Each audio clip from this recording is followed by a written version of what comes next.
ভাইয়া, আপনার মোবাইল থেকে একটা কল করতে দিবেন? দোকানি খাতায় কার যেন নাম্বার লিখছিল। মাথা না তুলেই বিরক্ত স্বরে জিজ্ঞেস করলো, কেন, আপনার মোবাইল নেই? ত্রয়ী জোরপূর্বক হেসে জবাব দিল, আসলে আমার মোবাইলে চার্জ নেই, বন্ধ হয়ে গেছে। আপনার মোবাইল থেকে একটু কল করতে পারলে খুব উপকার হতো। এটুকু বলেই একটু থামলো সে। পরপর আবার ব্যস্ত কণ্ঠে বলল, প্রয়োজনে আমি টাকা দেব, যত খরচ হয় তার থেকে বেশি দেব। দোকানি এবার কপালে ভাঁজ ফেলে তাকালো ত্রয়ীর দিকে। কণ্ঠে বিরক্তি নিয়ে বলল, নাম্বার দিন। ত্রয়ী একটু হলেও আশার আলো খুঁজে পেল। তাড়াহুড়ো করে বলল নাম্বারটা। দোকানি নাম্বারে ডায়াল করে মোবাইলটা বাড়িয়ে দিল তার দিকে। ত্রয়ী মোবাইলটা হাতে নিয়ে কানের কাছে ধরল। রিং হচ্ছে। সময় যত গড়াচ্ছে ত্রয়ীর হৃদস্পন্দন তত বাড়ছে। কত বছর পর সে মায়ের সাথে কথা বলবে। শেষ কবে তার সাথে কথা হয়েছে মনে নেই। মায়ের কণ্ঠ কেমন তাও স্মৃতির অন্ধকারে ঢাকা পড়ে গেছে। এমনকি মায়ের মুখটাও স্পষ্ট মনে নেই ত্রয়ীর। কি নিষ্ঠুর ভাগ্য তার! মা বেঁচে আছেন অথচ তার সাথে দেখা সাক্ষাৎ নেই। তার চেহারা স্মরণে নেই, তার কণ্ঠস্বর স্মরণে নেই। এমন ভাগ্য যেন সৃষ্টিকর্তা আর কাউকে না দেন। বুক ছিঁড়ে দীর্ঘশ্বাস বেরিয়ে এলো ত্রয়ীর। ঠিক তক্ষণে কলটা রিসিভ হলো। ও পাশ থেকে ভেসে এলো একটি সুমধুর কণ্ঠস্বর। হ্যালো, আসসালামু আলাইকুম। কে বলছেন? ঠিক কত বছর পর, কতদিন পরই কণ্ঠস্বরটি শ্রবণ করল ত্রয়ী, তা সে নিজেও জানে না। কান দুটো যেন হিমেল এক স্রোতে অবশ হয়ে এলো। বুকের গহীন থেকে উঠে এলো অজস্র চাপা আবেগ। অক্ষি কোটর ভরে উঠল নোনা জলে। ত্রয়ী এবার আর নিজেকে ধরে রাখতে পারল না। হুট করিয়ে কেঁদে উঠল ঝরঝর করে। চমকে উঠলেন আলেয়া বেগম। বেআকুল হয়ে শুধালেন, এ কি? আপনি কাঁদছেন কেন? কি হয়েছে আপনার? ত্রয়ী বহু কষ্টে নিজেকে সামলালো। ভেজা কণ্ঠে বলল, মা, আমি আমি ত্রয়ী, তোমার মেয়ে ত্রয়ী। আলেয়া বেগম যেন এক মুহূর্তের জন্য থমকে গেলেন। এই কণ্ঠস্বর, এই স্নিগ্ধ ডাক কতদিন পর, কত প্রার্থনার পর, কত ব্যর্থ চেষ্টার পর অবশেষে শুনতে পেলেন তিনি।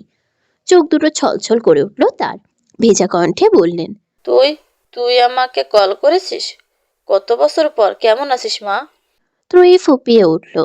ভয়ার্ত দৃষ্টিতে আশেপাশে তাকিয়ে বলল, আমি ভালো নেই মা, একটুও না, তুমি আমায় বাঁচাও। আলেয়া বেগম আঁতকে উঠলেন। অস্থির হয়ে বললেন, কেন? কি হয়েছে তোর? আর কোথায় তুই? ত্রয়ী কাঁপা কাঁপা কণ্ঠে জবাব দিল, আমি একটা স্টেশনে দাঁড়িয়ে আছি। কোথায় যাব, কি উদ্দেশ্যে যাব আমি কিছু জানি না, কিছু না। আলেয়া বেগম বিস্মিত হলেন। ঘাড় ঘুরিয়ে তাকালেন জানালার ফাঁক গলিয়ে। বাইরেটা ইতোমধ্যে খুটখুটে আধারে ছেয়ে গেছে। এই রাতে, এই আধারে ত্রয়ী একা একটা মেয়ে একটি স্টেশনে দাঁড়িয়ে আছে ভাবতেই বুকটা কেঁপে উঠল আলেয়া বেগমের। ব্যগ্র কণ্ঠে বললেন, তুই এত রাতে একা স্টেশন দাঁড়িয়ে আছিস? আলেয়া বেগম আর দেরি করলেন না। পা চালিয়ে ছুটে গেলেন বসার কক্ষের দিকে। সেখানে সোফায় বসে ব্যবসায়িক আলাপ করছিলেন সোহরাব হোসেন, সুমন হোসেন এবং তামিম। এই সোহরাব হোসেনের সাথেই দ্বিতীয়বারের মতো বিবাহ বন্ধনে আবদ্ধ হয়েছিলেন আলিয়া বেগম। আব্দুর রাজ্জাক সাহেবের অকাল প্রয়াণে জীবন যেন থমকে গিয়েছিল তার। শোকে দুঃখে একেবারে ভেঙে পড়েছিলেন। এরপর আশেপাশের আপনজনেরা অনেক বুঝিয়ে প্ররোচনার ছলে এক প্রকার জোর করেই তাকে এই নতুন সম্পর্কে আবদ্ধ করে। সোহরাব হোসেনেরও এটি ছিল তৃতীয় বিয়ে। তার আগের ঘরের সন্তান তামিম। তামিমের বয়স যখন মাত্র 9 তখন এক দুরারোগ্য রোগে আক্রান্ত হয়ে মারা যান তার স্ত্রী। এরপর পরিবারের চাপে সন্তানের ভবিষ্যতের কথা ভেবে আলেয়া বেগমকে বিয়ে করতে রাজি হন। তবে এই বিয়ের পূর্বেই আলেয়া বেগম এবং সোহরাব হোসেনের মধ্যে একটি চুক্তি হয়েছিল যে তারা একে অন্যের সন্তানের প্রতি সম্মান, স্নেহ ও দায়িত্বশীলতার পরিচয় দেবেন। আলেয়া বেগম তামিমকে আপন সন্তানের মতো আদরে রাখবেন।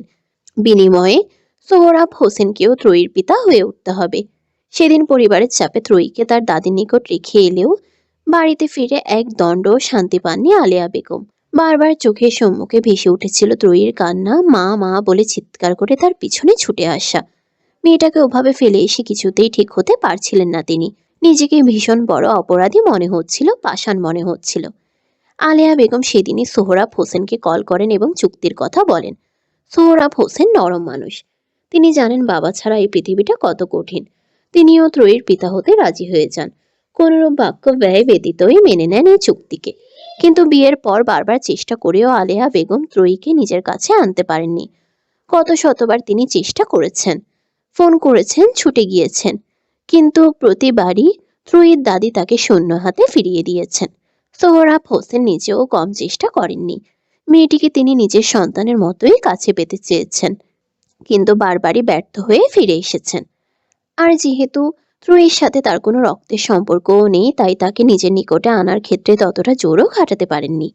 আলেয়া বেগম চঞ্চল ভঙ্গিতে প্রবেশ করলেন বসার কক্ষে।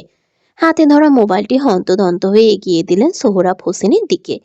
কণ্ঠে উৎকণ্ঠা নিয়ে বললেন, তুই কল করেছে, দেখুন তো ও কোথায়।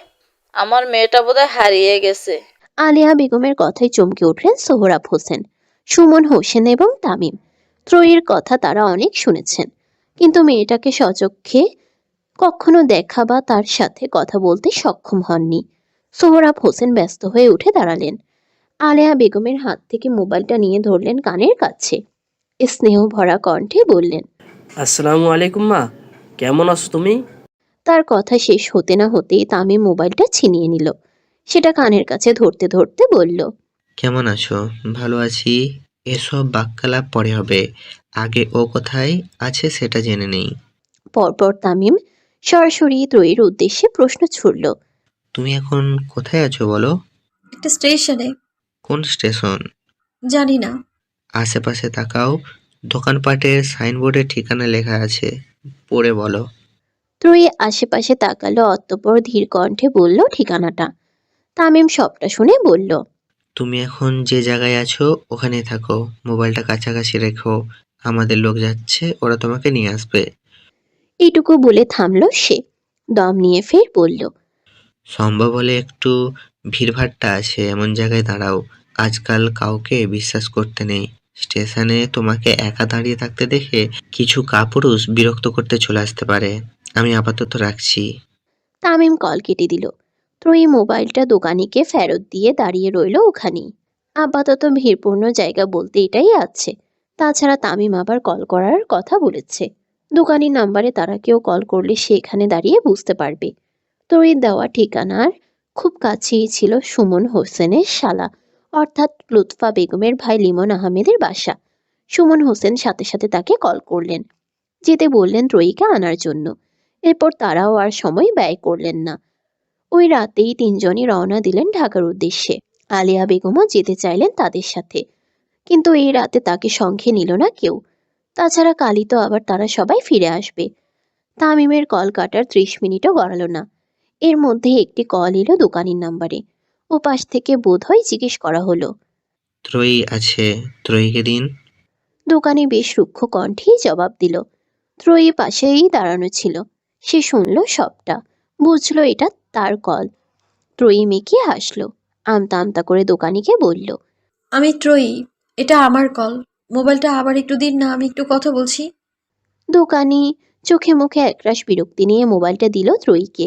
ত্রয়ী কথা বলল। তার দাঁড়িয়ে থাকার নির্দিষ্ট স্থানের নাম বলে ওখানেই দাঁড়িয়ে রইল। মিনিট দুয়েকের মধ্যেই লিমন আহমেদ এসে দাঁড়ালো সেখানে। আশেপাশে তাকিয়ে শুধালো। স্ত্রী কে? ত্রয়ী তাকালো তার দিকে। পরিপাটি পোশাকে আবৃত লোকটা। বয়সটা একদম কমও নয়, আবার বেশিও নয়। এই 35 থেকে 40-এর মধ্যে হবে বোধ হয়। ত্রয়ী এগিয়ে গিয়ে দাঁড়ালো তার অভিমুখে। মিনমিনে কণ্ঠে জবাব দিল, আমি ত্রয়ী। লিমন আহমেদ আলতো হাসলেন। ত্রয়ীর মাথায় হাত রেখে স্নেহ ভরে বললেন, তুমি স্ত্রী? আমি লিমন আহমেদ, সম্পর্কে তোমার মামা হই। তোমার কথা অনেক শুনেছি আলিয়া ভাবির মুখে, দেখতেও তুমি একদম তার মতো।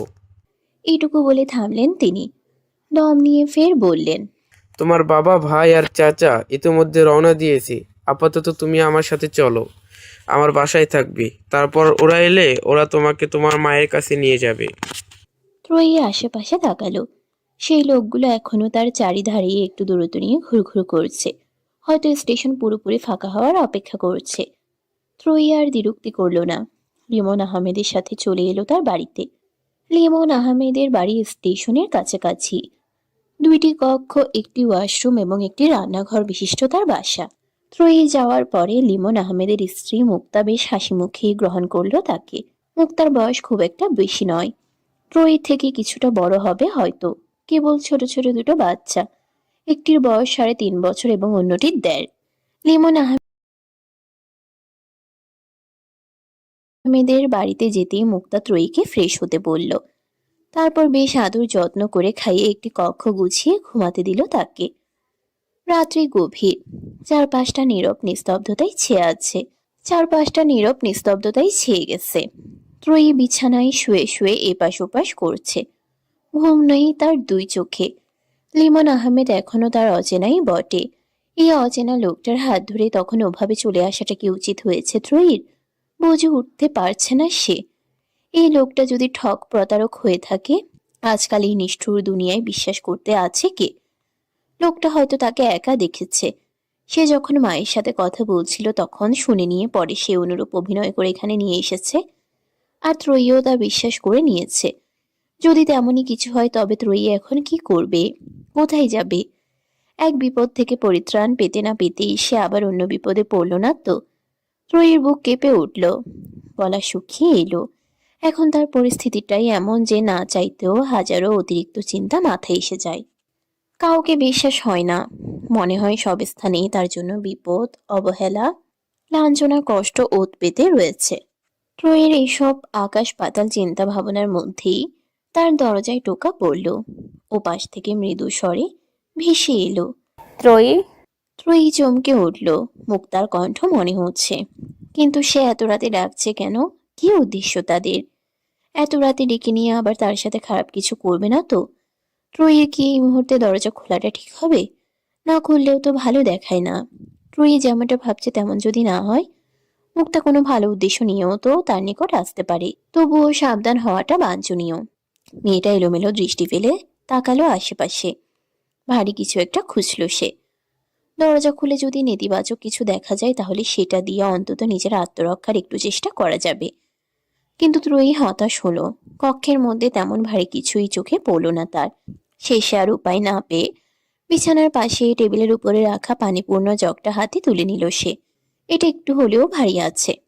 জগটা হাতে নিয়ে ধীরে ধীরে দরজার নিকট এগিয়ে এলো ত্রয়ী। কাপা হাতে খুলল দরজাটা। অমনি চোখের সম্মুখে ভেসে উঠল মুক্তার হাসিমাখা মুখটা। বেশ হাস্যোজ্জ্বল কণ্ঠেই বলল, ত্রয়ী, তোমার বাবা, ভাই আর চাচা এসেছেন, ডাকছেন তোমাকে। আমি এত করে বললাম মেয়েটা ঘুমাচ্ছে, ওকে ওই মুহূর্তে বিরক্ত করার দরকার নেই, তারাও যেন হাত মুখ ধুয়ে একটু বিশ্রাম নেয়। কিন্তু কে শোনে কার কথা? এইটুকু বলে থামল সে। দম নিয়ে ফের বলল, এসো তুমি, তাদের সাথে দেখা করো, তারাও একটু শান্তি পাক। ত্রয়ী হাতের জগটা কক্ষে রেখে মুক্তার পিছু পিছুই বেরিয়ে এলো। দেখা পেল দুজন ব্যক্তির। একজন মধ্যবয়স্ক, চুলধারিতে পাক ধরেছে তার, পরনে সাদা পাঞ্জাবি, তবে বেশ সুস্বাস্থ্যের অধিকারী লোকটা। আর অন্যজন তরুণ। ওই মধ্যবয়স্ক লোকটার চেহারার সাথে বেশ মিল রয়েছে তার। তরিকে দেখেই মধ্যবয়স্ক লোকটা এগিয়ে এলেন তার দিকে। মেয়েটার মাথায় হাত রেখে বললেন, কত বড় হয়ে গেছো, তোমাকে বাস্তবে দেখার সৌভাগ্য আগে কখনো হয়নি আমার।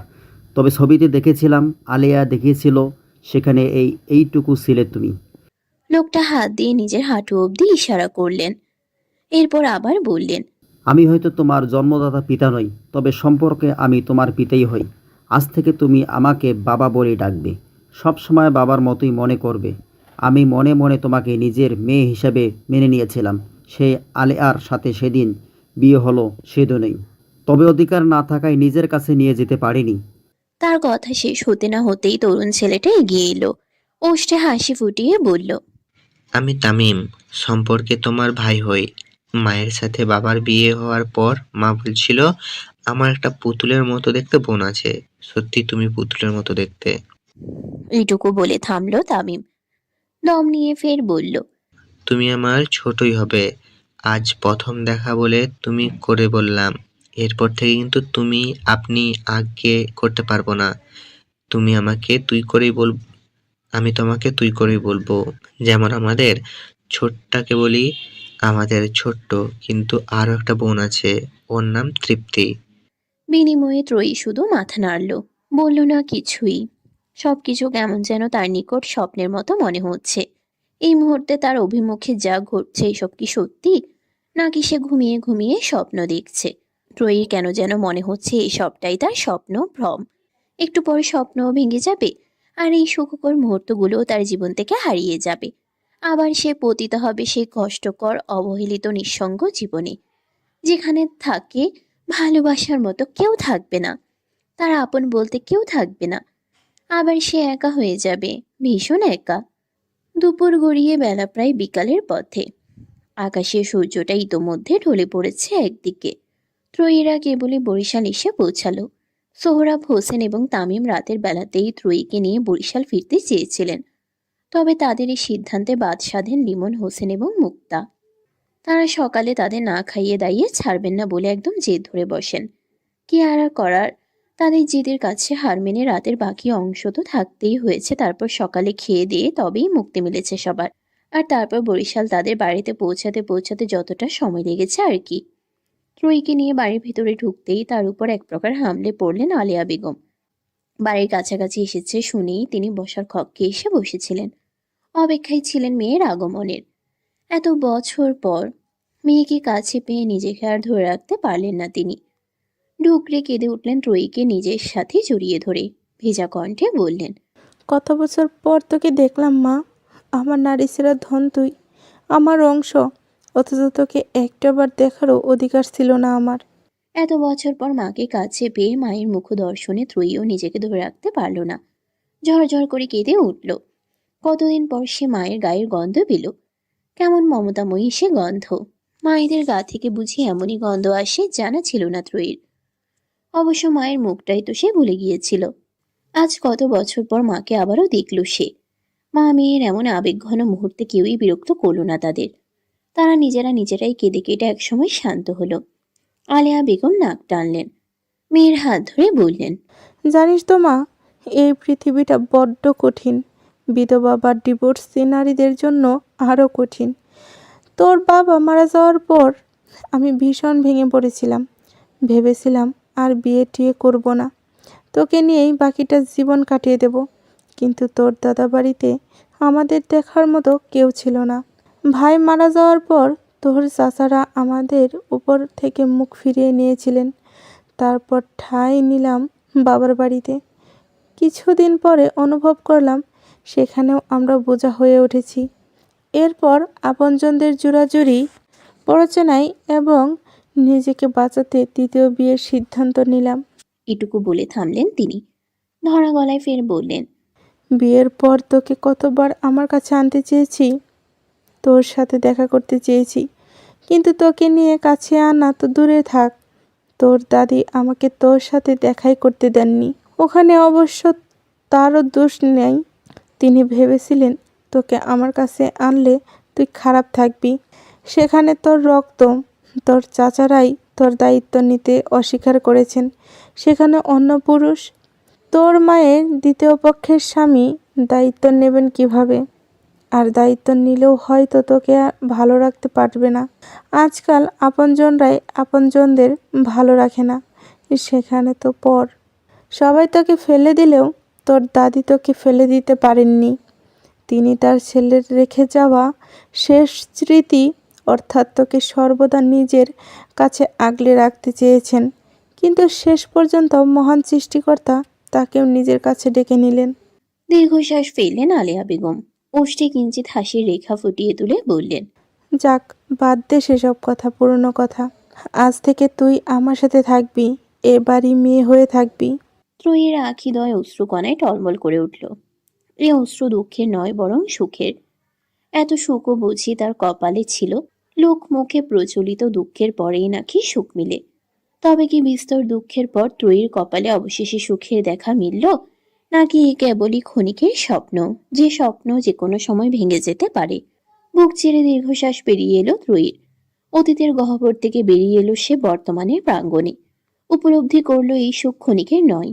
যদি ক্ষণিকের হতো তবে এতদিনে এই সুখের রেশ কেটে যেত। মাস ছয়েক পূর্বে ত্রয়ী যখন এ বাড়িতে পা রেখেছিল তখন এ বাড়ির লোকগুলো তাকে কোনো প্রশ্ন করেনি।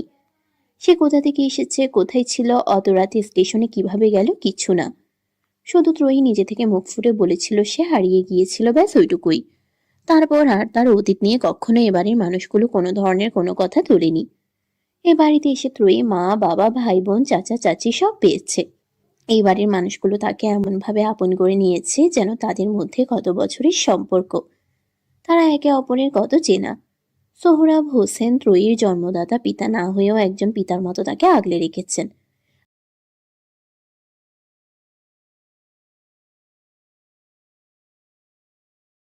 সামাজিক নিয়মে সৎ ভাই হলেও রক্তের দিক বিবেচনা করলে তাদের মধ্যকার সম্পর্কে বিস্তর দূরত্ব। তবে সেই দূরত্ব সে রাখেনি। ত্রয়ীকে নিজের আপন বোনের মতোই রেখেছে সে। তৃপ্তিকে সে যেভাবে স্নেহ করে ভালোবাসে ত্রয়ীর বেলায়ও ঠিক তেমনই। ত্রয়ীর মাঝে মাঝে ভীষণ অবাক লাগে। সারা জীবন যেখানে সে এরও ঠেলা খেয়ে বেঁচেছিল সেখানে আসে এ বাড়িতে শুধু আশ্রয়ই নয়, সাথে একটি সুন্দর পরিবারও পেয়েছে, ভালোবাসার মানুষ পেয়েছে। ভোরের আলো ফুটেছে। নিশীথের আধার কেটে শহরটা ভোরে উঠতে শুরু করেছে সূর্যের উজ্জ্বল আলোয়। শিষ্য সকাল সকাল ঘুম থেকে উঠেই বেরিয়ে পড়েছে রবি, আলভি এবং নয়নকে নিয়ে। ত্রয়ীকে খুঁজে বের করতে হবে, কিন্তু খুঁজবে কোথায়? শিষ্য বেশ খানিকটা সময় নিয়ে ভাবল। হঠাৎ তার মস্তিষ্কে হানা দিল কলেজের কথা। যাই হয়ে যাক না কেন ত্রয়ী পড়াশোনা বন্ধ করবে না। মেয়েটা নিজের পায়ে দাঁড়ানোর যে চরম আগ্রহ, অন্তত নিজের ভাগ্য ফেরানোর জন্য হলেও ত্রয়ী পড়াশোনা বন্ধ করবে না। আর পড়াশোনা বন্ধ করতে না চাইলে অবশ্যই তাকে কলেজে যেতে হবে। ত্রয়ীকে যেহেতু গতকাল এই অঞ্চলে দেখেছে, এর মানে সে এই অঞ্চলের কোনো না কোনো কলেজে পড়ে। শীর্ষের ওষ্ঠে কিঞ্চিত হাসি ফুটে উঠল। সকলকে তাড়া দিয়ে বলল, আশেপাশে সকল কলেজগুলোতে খোঁজ নে, কোথাও তাসফিয়া ত্রয়ী নামের কেউ আছে কিনা। এক একজন এক এক কলেজে যাবি, তাহলে খুঁজতে সুবিধা হবে। রবি শুনল শিষ্যের কথা। গত 6 মাস যাবৎ সে দেখছে তার বন্ধুর অবস্থা। আর সে এও জানে কেন ত্রয়ী বাড়ি ছেড়েছিল। এত কিছুর পরেও কি ত্রয়ী এখনো শিষ্যের আছে, কিংবা শিষ্যকে ভালোবাসে? শিষ্য চাইলে কি মেয়েটা খুব সহজে ফিরে যাবে তার সাথে? হতাশার নিঃশ্বাস ফেলল রবি। আলভের দেহের সাথে ঠেস দিয়ে দাঁড়িয়ে ছড়া কাটতে শুরু করলো। শীর্ষ ভাই হরণ হয় এ খুঁজছে নিজের বউ, কি জানি এত দিনে তার বউয়ের মনের ঘরে জায়গা করে নিয়েছে কিনা অন্য কেউ। শিষ্যের মেজাজ বিগড়াল। এমনি বউকে খুঁজে পাচ্ছে না সে, তার চিন্তায় চিন্তায় দিশেহারা মন মস্তিষ্ক সবসময় দিশেহারা হয়ে থাকে। এর মধ্যে আবার রবির এসব অলক্ষণে কথাবার্তা। ত্রয়ীর মনে অন্য কেউ জায়গা করে নিবে মানে কি? সে এখনো ত্রয়ীর স্বামী। স্বামী বর্তমান থাকতে তার স্ত্রীর হৃদয়ে অন্য কেউ জায়গা করে নিবে মানে কি? আর নিলেও শিষ্য কি তাকে ছেড়ে দিবে নাকি? মেরে মাটিতে পুঁতে দেবে। শিষ্য কটমট করে তাকালো রবির দিকে। দাঁতে দাঁত পিষে বলল, সেই মনের ঘরের দরজায় আমি মারলাম একটা লাথি। ওমা, ভেতর থেকে দেখি বেরিয়ে এলো এক ষণ্ডার নাতি। সেই ষণ্ডার নাতিকে করলাম ভাজা ভাজা, জাপটে ধরে খাইয়ে দিলাম তোকে, হরমজাদা।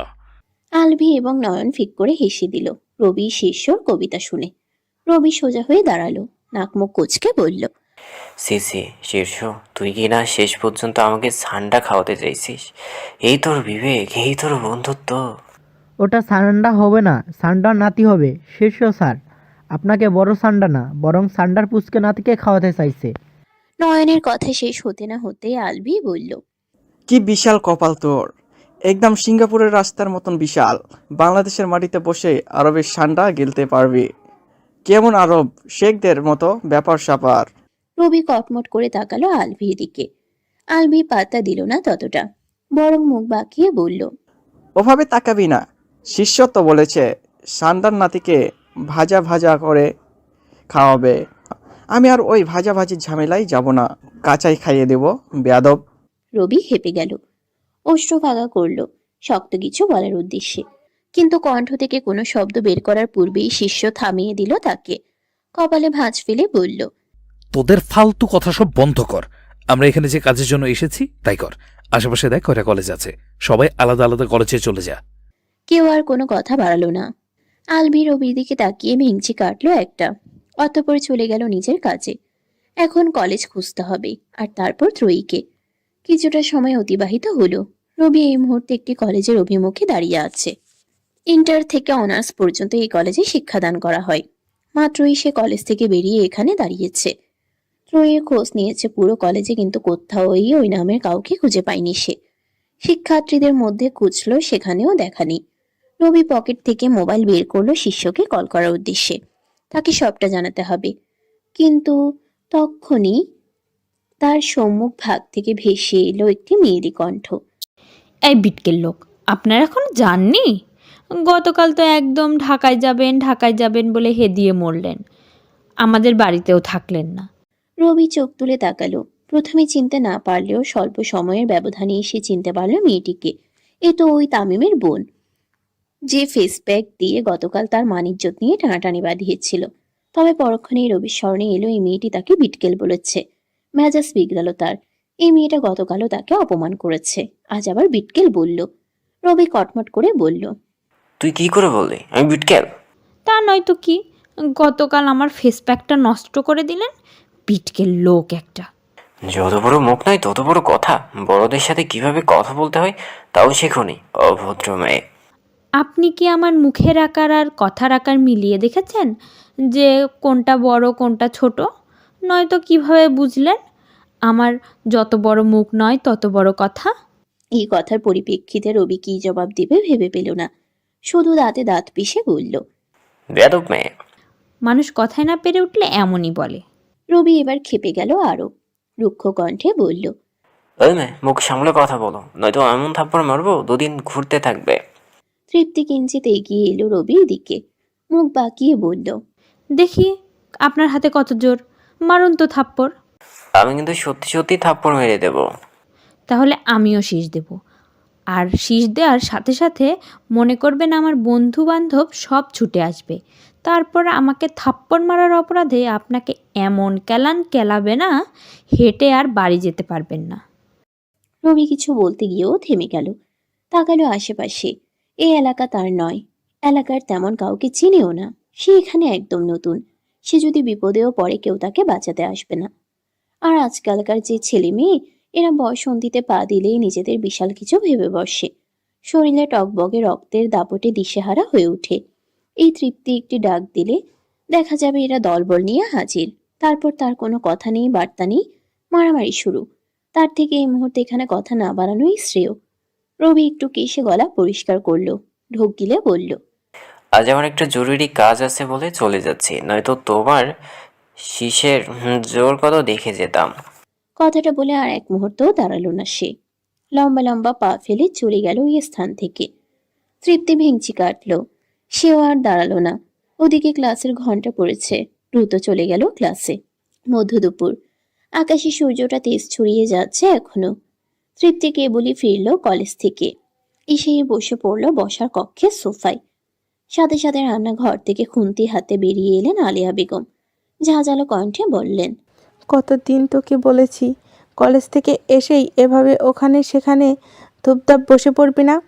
বাহির থেকে এসেছিস, কত ধুলাবালি গায়ে রয়েছে, আগে ফ্রেশ হবি তারপর বসবি। ত্রয়ী আজ কলেজে যায়নি। সকালে সবাই অফিস এবং কলেজের উদ্দেশ্যে বেরিয়ে যাওয়ার পর বাড়িতে থাকে শুধু আলিয়া বেগম এবং লুৎফা বেগম। তার উপর আবার তামিম অসুস্থ, তাই আজ ত্রয়ীও থেকে গেছে। তামিমের একটু দেখভাল করলে বা টুকটাক কাজে এগিয়ে দিলেও মা চাচির উপর চাপ কম পড়বে। আলিয়া বেগমের ঝাঁঝালো কণ্ঠস্বর শুনে বেরিয়ে এলো সে। মায়ের কথার মধ্যে বাদ সেধে বলল, ওকে এভাবে বলছো কেন? সারাদিন পর বাসায় এসে হয়তো একটু ক্লান্ত বোধ করছে, তাই বসে পড়েছে। পরপর ত্রয়ী তাকালো তৃপ্তির দিকে। নরম কণ্ঠে বলল, তোমার রুমে যাও, ফ্রেশ হয়ে নাও, দেখবে ভালো লাগবে। তৃপ্তি উঠে দাঁড়ালো। ব্যাগ কাঁধে নিয়ে কিছুটা দূরে গিয়ে থেমে গেল আবার। পিছন ঘুরে বলল, ওহ, আরেকটা কথা তো বলতেই ভুলে গেছি। আলিয়া বেগম কপাল কুঁচকে শুধালেন, কি কথা? এই বিটকেল লোকটাকে আজ আমার কলেজের সামনে দেখেছি। কোন বিটকেল লোক? ওই তামিম ভাইয়ার সাথে যে এসেছিল, গতকাল আমার ফেস প্যাকটা নষ্ট করে দিল তাকে। আলিয়া বেগম অবাক হলেন। কণ্ঠে অবাকতা নিয়েই বললেন, ওরা না গতকালই ঢাকার জন্য চলে গেল? কি জানি, আজ তো দেখলাম আমার কলেজের সামনে। ওরা যদি বরিশালেই থেকে থাকে তাহলে আমাদের বাসায় থাকলো না কেন? আমি কি জানি, আমি দেখেছি তাই বললাম। দাঁড়া, তামিমকে জিজ্ঞেস করে দেখি। আলিয়া বেগম চলে গেলেন। তৃপ্তিও আর দাঁড়ালো না ওখানে। ব্যাগ কাঁধে নিয়ে চলে গেল নিজ কক্ষে। শিষ্য, আলভি, রবি এবং নয়ন একটি হোটেলে দুপুরের খাবার খেতে বসেছে। ইটের দেয়াল বিশিষ্ট টিনের চাল যুক্ত হোটেলটা। পরিবেশও তেমন পরিষ্কার পরিচ্ছন্ন নয়। এখানে আশেপাশে ভালো কোনো রেস্টুরেন্টও নেই যে সেখানে খেতে যাবে। তেমন রেস্টুরেন্ট খুঁজতে হলেও ওই ঘন্টাখানেকের পথ আবার পাড়ি দিয়ে মূল শহরে যেতে হবে। সকাল থেকে এই পর্যন্ত তারা সবাই মিলে খুঁজেছে ত্রয়ীকে, কিন্তু কোথাও পায়নি। গেল কোথায় মেয়েটা? কাল তো এই এলাকাতেই দেখেছে, আর আজ খুঁজে পাওয়া যাচ্ছে না। আর এইভাবে খুঁজতে গেলেও তো সময় লাগবে অনেকটা, অর্থাৎ আরো কিছুদিন তাদের এখানে থাকতে হবে। সারাদিন এই এলাকায় থাকা, আবার রাতে মূল শহরে গিয়ে হোটেলে ওঠা, ব্যাপারটা একটু কষ্টসাধ্য। তার উপর তাড়াহুড়োতে তারা তেমন কোনো জামা কাপড়ও আনেনি। ওই শরীরে যা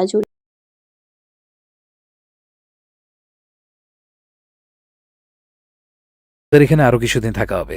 খেয়ে দিয়েই তুই ঢাকার উদ্দেশ্যে রওনা হবি। আমাদের জামাকাপড় এবং প্রয়োজনীয় সব কিছু নিয়ে আবার কাল বরিশালে ফিরবি। তা না হয় বুঝলাম, কিন্তু এখান থেকেও বাকি করব আমরা। এখানকার কিছুই তো চিনি না। কোথায় খুঁজবি প্রিয়কে? আলভির কথা শেষ হতেই রবি বলল, তামিমের বাড়িতে গেলে কেমন হয়? আমরা এই জায়গাটা না চিনতেও ও তো চিনে। কিন্তু ও তো অসুস্থ। তাছাড়া আমরাও বাড়ি থেকে বিদায় নিয়ে চলে এসেছি। শিষ্য চুপচাপ শুনল রবি এবং আলভির কথা। রবি ভুল কিছু বলেনি। তাদের এখন তামিমদের বাড়িতে যাওয়াই বোধহয় ভালো হবে। তামিম এই এলাকার স্থানীয়। সে অসুস্থ থাকার কারণে নিজে তাদের সাথে যেতে না পারলেও কাউকে দিতে তো পারবে। তাকে নিয়েই না হয় ত্রয়ীকে খোঁজা যাবে। শিষ্যের ভাবনার মধ্যেই হঠাৎ করে তার পকেটে থাকা মোবাইলটা বেজে উঠল। পকেট থেকে মোবাইলটা বের করলো সে। তামিম কল করেছে। ছেলেটার কথা বলতে না বলতেই সে কল করেছে। শিষ্য কলটা ধরলো, কানের কাছে মোবাইলটা নিয়ে বলল, হ্যালো, আসসালামু আলাইকুম, কেমন আছেন? তামিম সালামের জবাবটা দিল। এরপর বলল, ভালো আর থাকলাম কোথায়? রবি, আলবি, নয়ন নাকি আমাদের এলাকাতেই আছে, কিন্তু ওদের আমাদের বাড়িতে থাকতে বললাম, থাকলো না। ঢাকায় ফিরবে বলে চলে গেল। আমরা কি এমন অপরাধ করলাম যে বরিশালে থেকেও তারা আমাদের বাসায় থাকলো না, ঢাকায় যাবে বলে চলে গেল? আরে না, আপনারা ভুল ভাবছেন।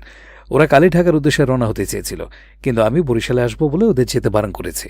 পরে ওরা আপনাদের বাড়িতে যেতে চেয়েও লজ্জায় আর যায়নি, কারণ আপনারা নাকি ওদের রাখতে চাইছিলেন, কিন্তু ওরা বিদে নিয়ে চলে এসেছে তাই। আপনিও বরিশালে এসেছেন? হ্যাঁ। আরে আগে বলবেন না। আর আমাদের বাড়িতে আসতে লজ্জা কি? আপনারা আমার জীবন বাঁচিয়েছেন। আপনাদের থেকে বড় শুভাকাঙ্ক্ষী আর আমার কে আছে? আপনারা এক্ষুনি চলে আসুন আমাদের বাড়িতে।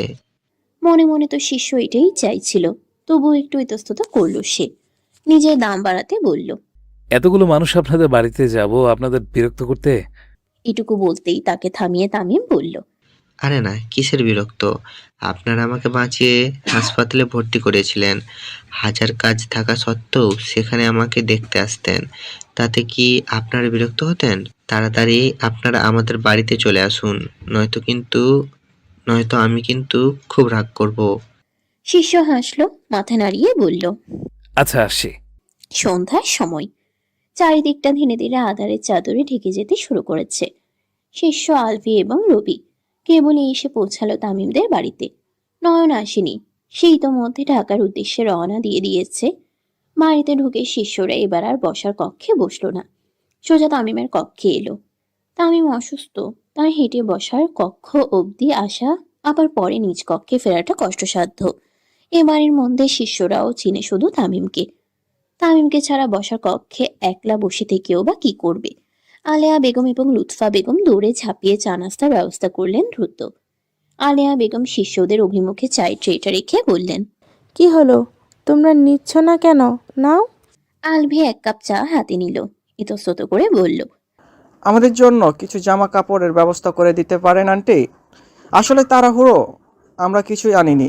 নয়নকে আনতে পাঠিয়েছি, আগামীকালের মধ্যে নিয়ে চলে আসবে। আলেয়া বেগম সৌজন্যসূচক হেসে বললেন, তোমরা চিন্তা করো না, আমি এখনই দিচ্ছি। আলেয়া বেগম লম্বা লম্বা পায়ে এলেন নিজ কক্ষে। সোহরাব হোসেনের 3টা লুঙ্গি আর টি শার্ট নিয়ে বেরিয়ে এলেন তিনি। প্রতিমধ্যে দেখা হলো ত্রয়ীর সাথে। ত্রয়ী এতক্ষণ নিজের কক্ষে ছিল, তবে বাইরে একটু বেশি জনমানবের সমাগম পেয়ে বেরিয়ে এসেছিল। আর এসেই মায়ের সাথে দেখা। আলেয়া বেগম ত্রয়ীকে দেখে আর গেলেন না তামিমের কক্ষে। হাতের লুঙ্গি আর টি শার্টগুলো ত্রয়ীর দিকে এগিয়ে দিয়ে বললেন, তামিমের বন্ধুরা এসেছে, এগুলো একটু ওদের দিয়ে আয়। আমি রান্নাঘরে যাই, সবার জন্য রাতের খাবারের ব্যবস্থা করতে হবে। ত্রয়ী ইতস্তত করলো। কারা না কারা এসেছে। ত্রয়ী তাদের অভিমুখে যেতে কেমন অস্বস্তি লাগলো। সে আমতা আমতা করে বলল, তুমি দিয়ে আসো, আমি বরং রান্নাঘরে যাই। লাকড়ির চুলায় রান্না তুই পারবি না, তার থেকে তুই লুঙ্গিগুলো দিয়ে আয়। কথাটা বলে আলিয়া বেগম আর দাঁড়ালেন না। লুঙ্গি টি শার্টগুলো ত্রয়ীর হাতে গুজে দিয়ে চলে গেলেন। ত্রয়ী মাকে ডাকতে গিয়েও ডাকলো না। লুঙ্গিগুলোর দিকে এক নজর তাকিয়ে হাঁটে ধরলো তামিমের কক্ষের দিকে। কিছুটা অস্বস্তি নিয়েই সে এসে দাঁড়ালো কক্ষের অভিমুখে। ভিতরে যাবে কি যাবে না দোটানার মধ্যেই হঠাৎ তার কানে এসে বাড়ি খেলো একটি বাক্য। তোরা বস, আমি একটু ওয়াশরুম থেকে আসি।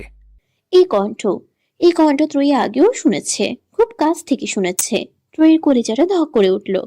6 মাস কেটে গিয়েছে ইতোমধ্যে, কিন্তু ত্রয়ী এখনো তাকে ভুলতে পারেনি, তার কণ্ঠস্বর ভুলতে পারেনি। ভুলবে কিভাবে? ভালোবাসে তো। ভালোবাসার মানুষকে ভোলা এত সহজ নাকি? কিন্তু এই লোক এখানে কেন? নাকি সে ভুল শুনেছে? হয়তো তাই হবে, সে ভুলই শুনেছে। নয়তো সেই লোক এখানে আসবে কিভাবে? সে তো ঢাকায় থাকে। বরিশালে তার কোনো আত্মীয় স্বজন আছে বলেও তো শুনিনি। ত্রয়ীর বিভিন্ন চিন্তা ভাবনার মধ্যেই সেখানে এসে উপস্থিত হলো তৃপ্তি। কপাল কুঁচকে শুধালো, এখানে দাঁড়িয়ে আছো কেন আপু? তৃপ্তিকে দেখে ত্রয়ী যেন সুযোগ পেল। এমনি তো সে এই কক্ষের ভিতরে যেতে চায় না, তার উপর অতীতের স্মৃতি স্মরণে এখন হৃদয়ের অবস্থা বড়ই নাজুক। ত্রয়ী চটজলদি হাতের লুঙ্গি এবং টি শার্টগুলো গুজে দিল তৃপ্তির হাতে। পিছন ঘুরে পা চালাতে চালাতে বলল, এগুলো তামিম ভাইয়ার বন্ধুদের দিয়ে দিও, আমার কাজ আছে। কিন্তু ত্রয়ী শুনল না কোনো কথা, ব্যস্ত পায়ে চলে গেল ওখান থেকে। তৃপ্তিরও বা আর কি করার, ইচ্ছে না থাকা সত্ত্বেও লুঙ্গি এবং টি শার্টগুলো নিয়ে সে ঢুকলো তামিমের কক্ষে। নিশীথের কালো আধার সরে গেছে, চারিদিকটা আলোকিত হয়ে উঠতে শুরু করেছে সূর্যের সোনালি আলোয়। গাছে গাছে পাখিদের আনাগোনাও শুরু হয়ে গেছে। কাছে পিঠে থেকে ভেসে আসছে তাদের মিষ্টি কলকাকলি। শিষ্যরা ইতোমধ্যে ঘুম থেকে উঠে পড়েছে, তেমনি নিদ্রা ভাঙেও তাড়াতাড়ি। আর তারপরেই শুরু হয় তাদের কর্ম। এবারে লোকেরাও অনেক আগেই উঠে পড়েছে, সেই সাথে সাথে শিষ্যরাও উঠে পড়েছে। এমনিও তাদের ত্রয়ীকে খুঁজতে যেতে হবে। যদিও তামিমের নিকট ত্রয়ীর ব্যাপারে এখনো কিছুই বলেনি শিষ্য, তবে আশেপাশের কোথায় কি আছে সে বিষয়ে জেনে নিয়েছে। এখন সে অনুযায়ী খুঁজবে। তারপরেও যদি না পায় তাহলে এখানকার থানায় যোগাযোগ করবে। শিষ্য, রবি এবং আলভি এক কক্ষেই ঘুমিয়েছিল আজ। ঘুম থেকে উঠে ফ্রেশ হয়ে বাইরে যাওয়ার জন্য তৈরি হচ্ছিল তারা। এর মধ্যেই দরজায় টোকা পড়ল। আলিয়া বেগমের কণ্ঠে ভেসে এলো। শিষ্য ওষ্ঠে হালকা হাসির রেখা ফুটিয়ে তুলল, নম্র কণ্ঠে জবাব দিল, এতে আবার অনুমতি নেওয়ার কি আছে? আসুন আসুন। আলিয়া বেগম এবং তৃপ্তি 2 হাত ভর্তি খাবার নিয়ে প্রবেশ করলো কক্ষের ভিতরে। একটি টেবিলের উপরে খাবারগুলো রাখতে রাখতে আলিয়া বেগম বললেন। রবি ভদ্রতা বজায় রাখতে বলল, আন্টি আপনি আবার কষ্ট করে এইগুলো আমাদের কক্ষে নিয়ে আসতে গেলেন কেন? আমরা গিয়ে খেতাম। সাথে সাথে ভেঙচি কাটলো তৃপ্তি। মুখ বাঁকিয়ে বলল, তা আগে ভাগে বলেননি কেন? শুধু শুধু মা আমাকে কাঁচা ঘুম থেকে তুলে নিয়ে এসেছে আপনাকে খাবার দিতে। আলিয়া বেগম লজ্জাবোধ করলেন। তার মেয়ের কি বুদ্ধি শুদ্ধি সব লোপ পেয়েছে? অতিথিদের সাথে কেউ এমন আচরণ করে? আলিয়া বেগম চোখ গরম করে তাকালেন তৃপ্তির দিকে, চিবিয়ে চিবিয়ে বললেন, বুদ্ধি শুদ্ধি সব পানিতে গুলিয়ে খেয়েছিস বেয়াদব মেয়ে, যা এখান থেকে, দেখে চাটা হয়েছে কিনা। তৃপ্তি রবির দিকে তাকিয়ে ভেঙচি কাটলো একটা, অতঃপর বেরিয়ে গেল কক্ষ থেকে। আলিয়া বেগম অপ্রস্তুত ভঙ্গিতে হাসলেন, ইতস্তত করে বললেন, ওর কথা কিছু মনে করো না তোমরা, ও একটু এমনই, কোথা থেকে কি বলতে হবে এটা এখনো ঠিকঠাকভাবে বুঝতে পারে না। আলিয়া বেগমের কথা শেষ হতে না হতেই কক্ষে প্রবেশ করলেন সোহরাব হোসেন এবং সুমন হোসেন। শিষ্যদের দিকে এগিয়ে আস্তে আস্তে সোহরাব হোসেন বললেন, তোমাদের সাথে তো আমাদের দেখাই হয়নি, বোঝোই তো তামিম নেই, কাজের চাপ বেশি। গতকাল রাতে বাড়ি ফিরেছি অনেক দেরিতে, তোমরা বোধ হয় তখন ঘুমিয়ে পড়েছিলে, তাই আর বিরক্ত করতে আসিনি। সকাল সকাল এলাম, একটু পর আবার বেরুতে হবে। স্বামী এবং দেবরকে দেখে আলিয়া বেগম বেরিয়ে গেলেন কক্ষ থেকে। শীর্ষ সৌজন্যমূলক হাসল। সোহরাব হোসেন এবং সুমন হোসেন বসলেন কক্ষের একপাশে স্থান করে নেওয়া সোফায়। শিষ্যদের উদ্দেশ্য করে সোহরাব হোসেন বললেন, তোমরা দাঁড়িয়ে আছো কেন, বসো। শিষ্যরা বসল। সবাই মিলে মেতে উঠল বিভিন্ন আলাপ আলোচনায়। এর মধ্যে তৃপ্তি একটি ট্রেতে করে চা নিয়ে ঢুকলো কক্ষের ভিতরে। সবাই ট্রে থেকে চায়ের কাপ নিলেও শিষ্য নিল না। তা দেখে সোহরাব হোসেন বললেন, কি হলো, চা নাও। আমার বড় মেয়ে বানিয়েছে, ওর হাতের চায়ের চা স্বাদ একদম মুখে লেগে থাকে। আলভি একটু অবাক হয়ে শুধালো। আপনার তৃপ্তি ব্যতীত আরও একজন মেয়ে আছে, কই কাল থেকে একবারের জন্য দেখলাম না তো তাকে। আসলেও একটু লাজুক এবং ভীত স্বভাবের, তো তাই সবার সামনে তেমন আসে না। সোহরাব হোসেনের কথা শেষ হতে না হতেই রবি বিড়বিড়িয়ে বলল। একটা লাজুক এবং ভীত স্বভাবের আর আরেকটা বজ্জাত বেয়াদব। এই বাড়িতে সবাই এত ভালো মানুষ, এর মধ্যে ওই বেয়াদবটা যে এলো কোথা থেকে কে জানে। না কিছু না। সোহরাব হোসেনও আর কথা বাড়ালেন না। চায়ের কাপে চুমুক দিতে দিতে তিনি ফের বললেন। নাও, চা নাও। শিষ্য একটু ইতস্তত করলো। আমতা আমতা করে জবাব দিল। আসলে আমি চা তেমন পছন্দ করি না, আমার জন্য কফি হলে ভালো হতো। সুমন হোসেন সাথে সাথে বললেন। আরে তা আগে বলবে না, তাহলেই আগেই বলতাম তোমাকে কফি দিতে। পরপর সুমন হোসেন তাকালেন তৃপ্তির দিকে, আদেশের সুরে বললেন। এখানে একটা কফি দিতে বল তৃপ্তি। তৃপ্তি সাথে সাথে ছুটে গেল রান্নাঘরে। ত্রয়ী তখনও চুলার কাছেই। তৃপ্তি ত্রয়ীর নিকটে গিয়ে বলল। আপু একটা কফি বানিয়ে দাও তো। এখানে একজন আবার চা পছন্দ করেন না, কফি চাইছেন। তৃপ্তি কফি নিয়ে গেল কক্ষে। যদিও শিষ্যের কফি পছন্দ হয়নি, কিন্তু কিছু করার নেই। একবার চা পছন্দ না বলে কফি আনিয়েছে, এখন আবার যদি বলে এই কফিও পছন্দ না, তাহলে বিষয়টা দৃষ্টিকটু হয়ে দাঁড়ায়। রাত্রি এখনো খুব বেশি নয়, ঘড়ির কাঁটায় কেবল 9টা।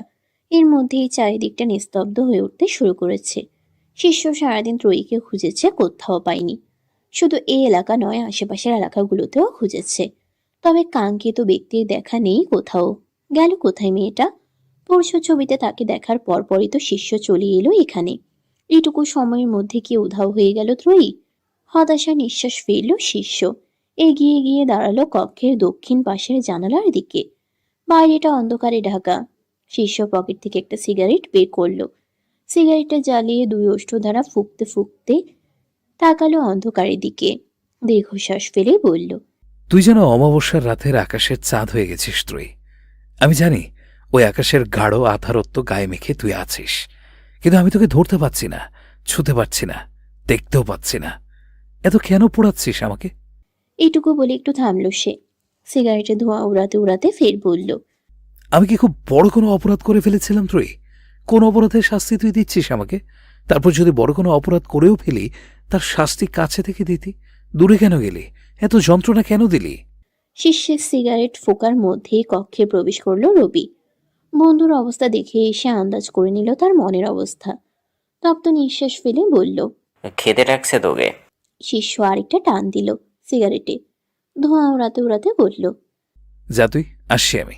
খাবার টেবিলে খেতে বসেছে শিষ্য, আলভি, রবি, সোহরাব হোসেন এবং সুমন হোসেন। লুৎফা বেগম রান্নাঘর থেকে খাবার আনা নেওয়া করছেন এবং আলিয়া বেগম পরিবেশন করছেন।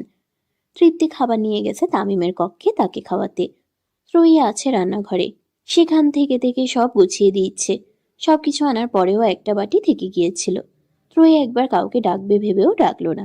শুধু শুধু এই ছোট বাটিটার জন্য আবার কাউকে ডাকার কি প্রয়োজন? তার থেকে নিজে গিয়ে দিয়ে আসাই ভালো। ত্রয়ী বাটিটা নিয়ে এলো, তবে খাবার কক্ষের অভিমুখে এসেই দাঁড়িয়ে পড়ল একটি বাক্য শুনে। না না আন্টি, আর দিয়ে না, এইটুকুই ঠিক আছে। আমার সে কণ্ঠস্বর, সে অনুভূতি, সেই মায়া। ত্রয়ী কি সকালের মতো এবারেও ভুল শুনল? না না, ভুল শুনলে একবার শুনবে, বারবার কেন? তবে কি শিষ্য এখানে এসেছে? ভাগ্য আবার তাদের দুজনকে এক স্থানে এনে দাঁড় করিয়েছে। ত্রয়ী উকি দিল দরজা গলিয়ে। বিস্ময়ে আবেগে কেঁপে উঠল তার সম্পূর্ণ কায়া। শীতল হলো আখিদয়। তবে তার ধারণাই সঠিক, শিষ্য এসেছে, তার কাছে এসেছে। ওই তো টেবিলে বসে খাবার খাচ্ছে। আবেগে আখিদয় ভরে উঠল ত্রয়ীর। কতদিন পর, ঠিক কতদিন পর তার স্বামীকে, তার ভালোবাসার মানুষটাকে দেখল সে। ত্রয়ীর ইচ্ছে হলো এক ছুটে গিয়ে শিষ্যকে নিজের সাথে জড়িয়ে নিতে। সে অনুযায়ী পাও বাড়ালো সে। তবে 2 কদম যেতেই অতীতের সকল স্মৃতি ভেসে উঠল তার চোখের সম্মুখে। থেমে গেল ত্রয়ী। তার হৃদয় চিৎকার করে উঠে বাধা দিল তাকে, বলল। না, যাবি না। যে পুরুষ তোকে বিয়ে করেও স্ত্রীর মর্যাদা দিতে পারেনি, নিজের পরিবার থেকে তোকে রক্ষা করতে পারেনি, সে পুরুষ আর যাই হোক তোকে ভালোবাসেনি, তোকে পাওয়ার কোনো যোগ্যতা তার নেই। ত্রয়ী আর ভিতরে গেল না। দরজার অভিমুখ থেকেই বাটি হাতে নিয়ে ফিরে এলো রান্নাঘরে। বসে পড়ল মেঝেতে। হৃদয়ে যেন ঝড় উঠেছে তার, কান্না পাচ্ছে ভীষণ। ত্রয়ী আর নিজেকে সামলাতে পারল না। রান্নাঘরের মেঝেতে বসেই ফুপিয়ে কেঁদে উঠল। কেন ওই লোক এখানে এসেছে? কেন এসেছে? জীবনের সব হারিয়ে কেবল একটু সুখের মুখ দেখে উঠেছিল ত্রয়ী। এর মধ্যে আবার গ্রহণ লাগাতে চলে এসেছে একজন। সুদীর্ঘ এক রাত কেটে ভোরে দেখা মিলল। চারদিকটা ইতোমধ্যে আলোয় আলোয় ভরে উঠেছে। জনজীবনে ব্যস্ত হয়ে উঠেছে তাদের নিত্যদিনের কর্মে। শিষ্যরা আজ সকালে নাস্তা সেরেই তামিমের কক্ষে এলো। তামিমও ইতোমধ্যে ঘুম থেকে উঠে পড়েছে, তবে শুয়ে রয়েছে বিছানায়। সারাদিন শুয়ে বসে থাকা ব্যতীত তার আর কাজ কি এখন? শিষ্য এগিয়ে গিয়ে বসলো তামিমের নিকটে। অতঃপর জিজ্ঞেস করলো, এখন কেমন আছেন? আলহামদুলিল্লাহ, এখন অনেকটাই ভালো। তা আপনাদের এখানে কোনো অসুবিধা হচ্ছে না তো? শিষ্য এবং তামিমের কথোপকথনের মধ্যেই আলভি বলল, থানা থেকে এসে না হয় কথা বলবি, আগে থানায় কাজটা সেরে আসি। আলভির কথায় কপাল কোঁচকালো তামিম। সন্দিহান কণ্ঠে শুধালো, থানায় কেন যাবেন? কিছু কি হয়েছে? শিষ্য দীর্ঘশ্বাস ফেলল, মলিন কণ্ঠে বলল, হারিয়েছে। কি হারিয়েছে? মানুষ হারিয়েছে। মানে? ফের দীর্ঘশ্বাস ফেলল শিষ্য। কণ্ঠে এক বিষণ্ণতা নিয়ে বলল, এর মানেটা না হয় আপনাকে পরে কখনো বলবো। কণ্ঠে একরাশ বিষণ্ণতা নিয়ে বলল। তামিম আর জোর করল না। সবারই ব্যক্তিগত কিছু বিষয়াদি থাকে। শিষ্য যখন ভালো মনে করবে তখনই না হয় নিজ থেকে সবটা খুলে বলবে। এখানে জোর জবরদস্তি করা মানায় না। তাছাড়া তাদের পরিচয়ই বা কয়দিনের। তামিম তপ্ত নিঃশ্বাস ফেলে বলল, আমার এক আঙ্কেল আছেন, থানায় কাজ করে। উনি হয়তো আপনাদের সাহায্য করতে পারবে। আমি ওনাকে কল করে দেব। সাথে আমার বোনও আপনাদের সাথে যাবে। আপনাদের তার সাথে পরিচয় করিয়ে দিয়ে আসবে। কথাগুলো বলেই গলা উচালো তামিম। হাঁক ছেড়ে ডাকলো, ত্রয়ী। ত্রয়ী নামটা শুনে চমকালো শিষ্য। আলভি এবং রবি তিনজনেই। শিষ্য বিস্ময়ে দাঁড়িয়ে গেল। কাঁপা কাঁপা কণ্ঠে শুধালো। কিরাম বললেন? আবার বলুন। তামিম স্বাভাবিক কণ্ঠেই জবাব দিল, ত্রয়ী আমার বোন। কেমন বোন? আপন নাকি দুঃসম্পর্কের, নাকি অন্য কোনোভাবে? শিষ্যরা বাইরের লোক। তাদের কাছে তার মা বাবার একাধিক বিয়ে বা এই সম্পর্কে কিছু বলা কি ঠিক হবে? এই বিষয়গুলো আজকাল আমাদের সমাজে খুব স্বাভাবিক হলেও অনেকেই স্বাভাবিকভাবে নিতে পারে না। তামিম তার বাবা মায়ের একাধিক বিয়ের কথা আর বলল না। শিষ্যের নিকট একটু ইতস্তত করে জবাব দিল। আপন বোন। শিষ্যের মন্তব্যও মানল না। ত্রয়ী নামটা খুব আনকমন। সচরাচর এই নামের মানুষ খুঁজে পাওয়া যায় না। তাছাড়া সেও ত্রয়ীকে তামিমদের বাড়ির এই পথেই দেখেছে। হতেই পারে মেয়েটা তামিমের বোন হিসেবে এই বাড়িতে আছে। আর তামিমরা এই কয় মাসে তাকে আপন করে নিয়েছে বলেই আপন বলছে। শিষ্য দ্রুত নিজের পকেট থেকে মোবাইলটা বের করলো। ত্রয়ীর একটা ছবি বের করে ধরলো তামিমের অভিমুখে। ব্যস্ত হয়ে শুধালো, এটাই কি আপনার বোন ত্রয়ী? তামিম অবাক হলো। অবাক সুরেই বলল, হ্যাঁ, এটাই তো ত্রয়ী। কিন্তু ওর ছবি আপনার কাছে এলো কিভাবে? হ্যাঁ, এটাই তো ত্রয়ী। এটুকু ব্যতীত শিষ্যের কানে যেন আর কোনো শব্দই পৌঁছালো না। সে আবার বসে পড়ল পূর্বের স্থানে। অবশেষে সে ত্রয়ীকে খুঁজে পেয়েছে।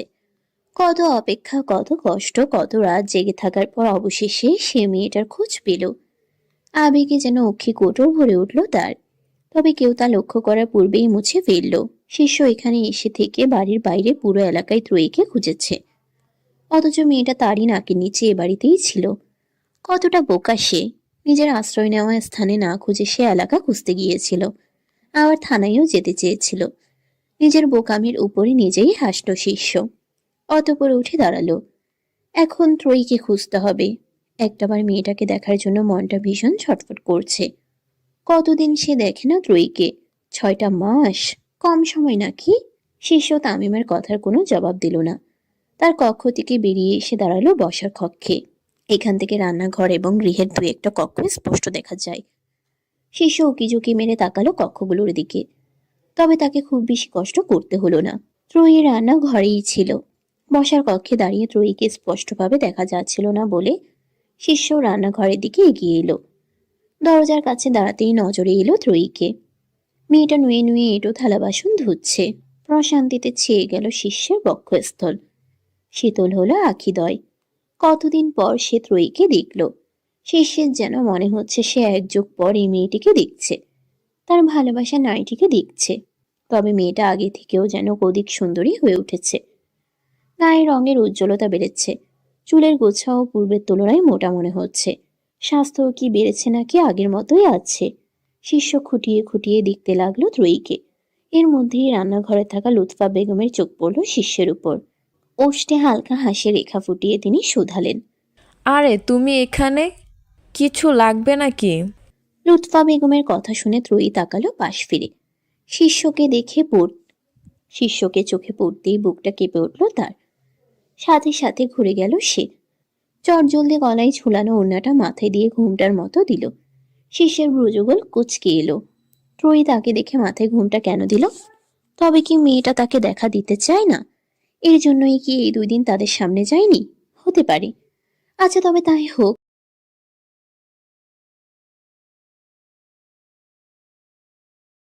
স্বাস্থ্য কি বেড়েছে নাকি আগের মতোই আছে? শিষ্য খুঁটিয়ে খুঁটিয়ে দেখতে লাগলো ত্রয়ীকে। এর মধ্যেই রান্নাঘরে থাকা লুৎফা বেগমের চোখ পড়ল শিষ্যের উপর। ওষ্ঠে হালকা হাসি রেখা ফুটিয়ে তিনি শুধালেন, আরে তুমি এখানে, কিছু লাগবে নাকি? লুৎফা বেগমের কথা শুনে ত্রয়ী তাকালো পাশ ফিরে। শিষ্যকে চোখে পড়তেই বুকটা কেঁপে উঠল তার। সাথে সাথে ঘুরে গেল সে। চটজলদি গলায় ঝুলানো ওড়নাটা মাথায় দিয়ে ঘুমটার মতো দিল। শিষ্যের ভ্রুযুগল কুঁচকে এলো। ত্রয়ী তাকে দেখে মাথায় ঘুমটা কেন দিল? তবে কি মেয়েটা তাকে দেখা দিতে চায় না? এর জন্যই কি এই 2 দিন তাদের সামনে যায়নি? হতে পারে। আচ্ছা, তবে তাই হোক। শিষ্যও দেখবে ত্রয়ী কতক্ষণ তাকে না দেখা দিয়ে থাকতে পারে। দেখা তো তাকে দিতেই হবে, আর তার সাথে ফিরেও যেতে হবে। না যেতে চাইলে প্রয়োজনে তুলে নিয়ে যাবে। ত্রয়ীহীনা শিষ্য একটু ঝিমিয়ে পড়েছিল। এর মানে এ নয় যে ভালো হয়ে গিয়েছে। নিজের বউকে কিভাবে নিজের আয়ত্তে নিতে হয় তা তার ভালোভাবেই জানা আছে। এতদিন শুধু বউকে খুঁজে পায়নি বলে আয়ত্তে নিতে পারেনি। শিষ্যের ভাবনার মধ্যেই লুৎফা বেগম ফের বললেন, কিছু বললা না যে, কিছু লাগবে নাকি তোমার? শিষ্য ওষ্ঠ প্রসারিত করল, মাথা দুলিয়ে বলল, একটু কফি পেলে ভালো হতো আন্টি, মুখটা কেমন যেন তেতো তেতো লাগছে। লুৎফা বেগম ব্যস্ত হলেন। চুলার দিকে এগিয়ে যেতে যেতে বললেন, তুমি একটু দাঁড়াও, আমি এক্ষুনি বানিয়ে দিচ্ছি। আপনি না আন্টি, গতকাল যিনি কফি বানিয়েছিলেন তাকে বানাতে বলুন। গতকাল কি ভালো কফি বানিয়েছিলেন তিনি, স্বাদটা এখনো মুখে লেগে আছে। লুৎফা বেগম হাসলেন। ত্রয়ীর দিকে তাকিয়ে বললেন, ওকে, একটা কফি বানিয়ে দেই তো মা, আমি বাইরের রান্নাঘরে যাচ্ছি একটু। লুৎফা বেগম রান্নাঘর থেকে বেরিয়ে গেলেন। শিষ্য যেন সুযোগ পেল। সে চটজলদি ঢুকে পড়ল রান্নাঘরের ভিতরে। ত্রয়ী কিছুটা অস্বস্তিতে পড়ল, সাথে মেজাজও বিগড়ালো। এই লোক রান্নাঘরে ঢুকেছে কেন? এখানে এর কাজ কি? মুখ ফুটে এখন কিছু বলতেও পারছে না। বললে কণ্ঠস্বর শুনে চিলে ফেলার সম্ভাবনা আছে। আর এই কফি, শিষ্য তো আগে এই ধরনের কফি খেত না। দিনরাত শুধু ব্ল্যাক কফি করে হেদিয়ে মরত। আজ হঠাৎ সে এই কফি চাচ্ছে কেন? আবার নাকি কফির স্বাদ তার মুখে লেগে আছে। যত সব বুজরুকি। পরক্ষণে আবার ত্রয়ীর স্মরণে এলো সে শিষ্যকে ছেড়ে এসেছে 6 মাস। এতটা সময়ে হয়তো তার রুচির পরিবর্তন এসেছে। এখন আর সে ব্ল্যাক কফি পছন্দ করে না। ত্রয়ী আর এ বিষয়ে বেশি মাথা ঘামালো না। মাথায় ঘুমটা নিয়ে কফি বানাতে শুরু করলো। শিষ্য ওষ্ঠ বাঁকালো। ত্রয়ী দিকে একটু এগিয়ে গিয়ে বলল, কফিতে একটু চিনি বেশি দেন আফা, আসলে আমার জীবনে চিনির খুবই অভাব, তো তাই কফিতে বেশি চিনি খাই। এইটুকু বলে থামল সে। পরপর হতাশ কণ্ঠে ফের বলল, কি আর বলবো দুঃখের কথা, জানেন আফা, আমার চিনির মতো একটা বউ ছিল। বউটাকে ধরলেই তার শরীর থেকে চিনি ছিটকে ছিটকে পড়তো, তাই তখন কফিতে চিনি খাওয়ার প্রয়োজনই পড়তো না। কিন্তু হঠাৎ আমার চিনির মতো বউটা কোথাও উধাও হয়ে গেল। বউ হারানোর শোকে আমার সুগার রাস্তার মধ্যে পড়ে গেল। সে কি মর্মান্তিক দৃশ্য! রাস্তা থেকে সেই সুগার আবার উঠিয়ে আনতেই চিনি খাওয়া শুরু করলাম আর কি। কি আজগুবি কথাবার্তা! সুগার নাকি রাস্তায় পড়ে গিয়েছিল। ত্রয়ী শিষ্যের কথা শুনে হাসবে নাকি কাঁদবে বুঝে উঠতে পারল না ঠিক। তখনই তার মস্তিষ্কে হানা দিল, শিষ্য তাকে আফা বলে সম্বোধন করেছে। শেষ পর্যন্ত বউকে কিনা আফা! ত্রয়ীর হৃদয় চিৎকার করে উঠে বলতে চাইল, আমি তোর আফা নই রে ধলামুলা, আমি তোর বউ হই, বউ। মনে মনে কথাটা বললেও মুখে কিছুই বলল না ত্রয়ী। কফিটা বানিয়ে মগে ঢেলে বাড়িয়ে দিল শিষ্যের দিকে। শিষ্য ইচ্ছে করেই কফি নেওয়ার অজুহাতে হাত ছুঁয়ে দিল তার হাতে। সাথে সাথে কেঁপে উঠল মেয়েটি। দ্রুত হাত সরিয়ে নিল। শিষ্য হয়তো বুঝলো তা, বাঁকা হাসল সে। তবে পরক্ষণেই আবার চোখে মুখে নিরীহ ভাব ফুটিয়ে তুলে বলল, উপস, সরি আপা, আপনার হাতের সাথে আমার হাতটা লেগে গেল। মনে কিছু করবেন না, ছোট ভাই মনে করে মাফ করে দিন। দেখতে শুনতে আমাকে দামড়া মনে হলো, মনের দিক থেকে আমি একদম কচি। বিয়ে হলো, বউয়ের সাথে এখনো বাসরটা অবধি হয়নি। ছিছি, কিসব কথাবার্তা! মনের দিক থেকে কচি, আবার বিয়ে হলেও বাসর হয়নি। লোকটা কি লাজ লজ্জা সব গুলে খেয়ে ফেলেছে নাকি? ভিতরে ভিতরে ভীষণ অস্বস্তি হলো ত্রয়ীর। তবে মুখ ফুটে বলল না কিছুই, শুধু মাথা নাড়ালো একটু। শিষ্য কফির মগে চুমুক দিল, সাথে সাথে নাক মুখ কুচকে এলো তার।